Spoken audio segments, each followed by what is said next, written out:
hidden Man City team proving to be priceless in transfer market. Manchester City are losing the head of their recruitment team at the end of this season, but have a wide network scouring for talent. Ksiki Begiristin loves to watch football. Manchester City's outgoing sporting director will do his work against the backdrop of Pep Guardiola and his players' training, or a youth team match. As much as he loves to see top talent, he loves to discover it too, and has built a reputation over the past 2 decades at Barcelona and then City as one of the best in the business. He can't be everywhere though, which is why City's recruitment team spreads all over the world. And because South America is seen as such a hotbed of young talent, that part of City's team is headed up by a man Begiristin knows closely. Joan Patsy is not a name known to many City fans, but he has been looking after this crucial element of City's business for more than a decade. Having previously worked with Johan Cruyff when Guardiola's idol was in charge of Barcelona, Patsy is one of the most important people at the club who wouldn't be easily recognizable at a game. City have a vast network in South America, including City Football Group's sister clubs, that has allowed them to some of the best young talent on the continent for the past decade, but chief among the talents has been Patsy's ability to spot an opportunity for the Blues.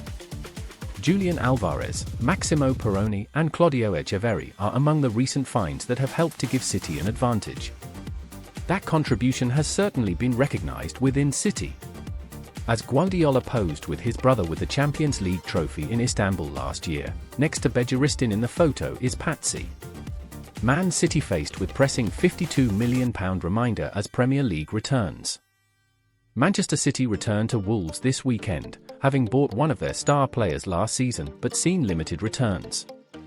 Manchester City have endured plenty of misery at Molineux in recent years, and one player suffered more than most last year. Matheus Nunes had not long been a City player when he made the journey back to Wolverhampton to face the club, where he went on strike in order to engineer a £52 million move. The Portugal international was backed by Pep Guardiola, given his second league start for his new club in the absence of the suspended Rodri, but things didn't go to plan. City went behind early to a Ruben Dias own goal, and the home fans made life so uncomfortable for Nunes that he was taken off at halftime in favour of a 20-year-old Oscar Bob. That could have been said to be a favour to Nunes to take him out of the harsh spotlight, but he wouldn't start another league game for over 2 months. More than a year on from that game, and Nunes is still waiting for lift-off with his City career. He scored against Watford in the Cup and spoke afterwards about his ability to play in a double pivot, but he hasn't had a performance in a City shirt close to the ones he had wearing the gold of Wolves for Guardiola to be convinced he needs to feature more often. Nunes cannot expect a warm reception if he does turn out again at Molineux, but there are currently no guarantees that he will. That needs to change if he is to make a success of his City career. There could be 18 games across 59 days in December and January for the Blues if they progress in the domestic cups, and the squad cannot survive without every available player in the squad contributing. James McAtee has impressed more than Nunes has this season. Bob is on the way back from injury, and Claudio Echeverri will join up with the squad in January. None should be above a £52 million signing in the pecking order, yet it is on Nunes to make that the case by doing more than he has so far. The next opportunity may not come at Wolves, but Nunes needs to feel like he is ready to meet the challenge when he travels there with the squad on Sunday. Having taken a big decision to end his time at Wolves, the 26-year-old has to start making more of his time with Guardiola to become the player City still hope he will be. Thomas Tuchel could help Man City to reach Pep Guardiola's dream. Manchester City manager Pep Guardiola tangled with Thomas Tuchel during the latter's spells at Chelsea and Bayern Munich. Thomas Tuchel's name is enough to send cold shivers down the spines of Manchester City fans. Tuchel. Chelsea. Porto. No Rodri. No Fernandinho. No Rodri. No Fernandinho. No Rodri. No Fernandinho. No Champions League trophy. Pep Guardiola finally helped City to their European dream in Istanbul 2 years later, but there are still scars from 2021 when a golden opportunity went begging. The scourge of City 3 years ago, Tuchel may now have done them a huge favour.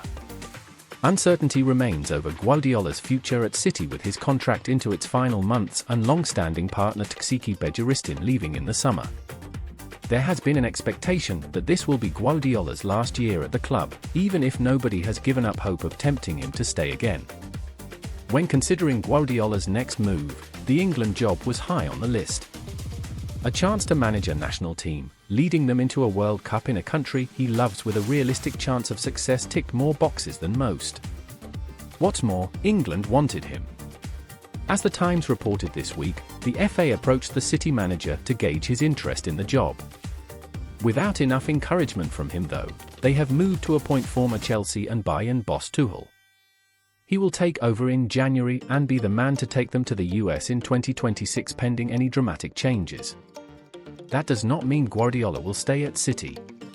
Most clubs and national teams in the world will be keen to appoint him whenever he is available, and there is also the chance he takes time out of the game, as he did after leaving Barcelona in 2012.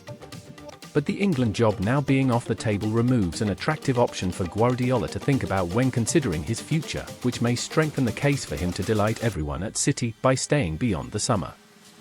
That would almost be enough for fans to forget about Tuchel's role on that night in Porto. Almost.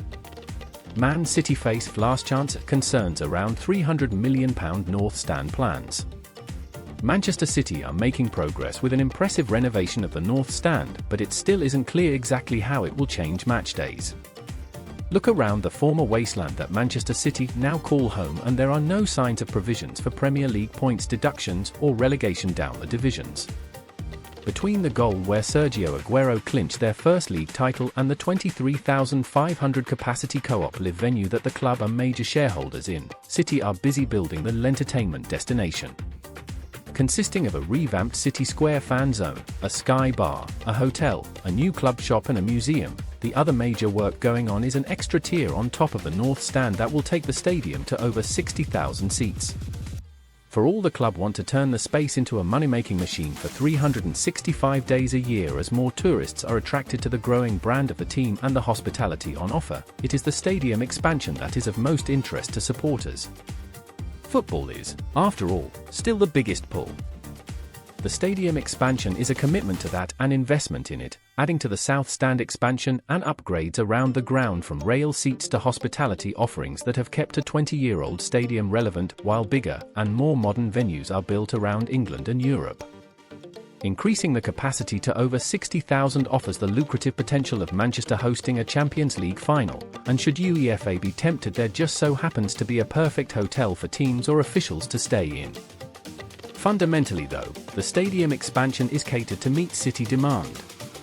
The selling out of all Premier League games for the last 2 seasons and counting, as well as interest registered in the club, was enough for a business case to be made to add another 7,000 seats, and while that will drive revenue, it should also build on the atmosphere to give even more of a home advantage to the Blues. The question everybody is still trying to work out before the stand opens next season is how that happens. How do you improve the atmosphere with the extra seats without taking away from what is already in the stadium? Despite an undeserved reputation, the Etihad has turned into a fortress in European football that, at its best, intimidates opponents.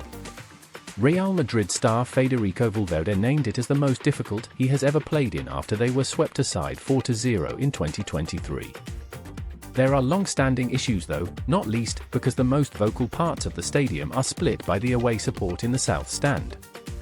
That alone dilutes the force of the noise from home fans, and also means that their singing can be directed inwards rather than over the pitch and around the stadium. City fans, encouraged by Chairman Khaldoon Al-Mubarak entertaining talk of a blue wall similar to Dortmund's yellow when discussing the North Stand expansion, thought and think that there was an opportunity for major change. And, given the South Stand has already had another tier added to it, there may not be another chance like it for many years. As Lucas Gregory, from the 1894 fan group that is focused on atmosphere in the ground, put it recently, it looks amazing, so there's loads in there to like, but strictly from an atmospheric perspective this is probably the last opportunity we're going to get the atmospheric home end that most other clubs have, the iconic stand that isn't separated by away fans. This is the last opportunity, and at this moment in time, we effectively have a blank canvas. The club can do what they want. If they want to make it the most atmospheric stand in England, they can do it. Fans are willing to relocate to make this happen. Research conducted by 1894 seen by the Manchester Evening News showed that 61% of 1,500 members surveyed were willing to move to the other side of the ground if the plan was to put atmosphere at the forefront. The problem is that, despite consultations over the makeup of the new seats, nobody is quite sure what the focus is. There are 3,000 rail seats. That certainly lends itself to building an atmosphere, and the club have said they are open to more if the demand is there. But there are also 800 hospitality seats included in the 7,000 new seats, and the chair of City Matters, Alex Howell, shared that current club policy for the whole ground is that all regular tickets will be Flexi Gold rather than season tickets. This is an important distinction, with those tickets potentially being resold for as many as 9 of the 19 league games, and requiring an upfront fee on top of the season ticket price. "I think this is an absolute disaster," Howell said. "Whilst I recognise that the flexibility of this ticket may be attractive to some, there are well-established concerns, including the £150 premium to purchase a Flexi Gold ticket compared to a standard season ticket. Likewise, the lack of choice between a season card and Flexi Gold undermines arguments about flexibility, as it would mean that, even more, fans are forced to purchase the more expensive former in lieu of the latter. There is much to like for everyone in the North Stand plans, and it is a wide base that is being catered for. The stadium expansion, as part of the £300 million redevelopment plan, will undoubtedly make the Etihad bigger and better. But as plans are finalised, nobody can be quite sure who will be sitting in the new tier, how the atmosphere will change as a result of the extra capacity, and whether those who take up the offer of rail seats will feel like they are standing alone.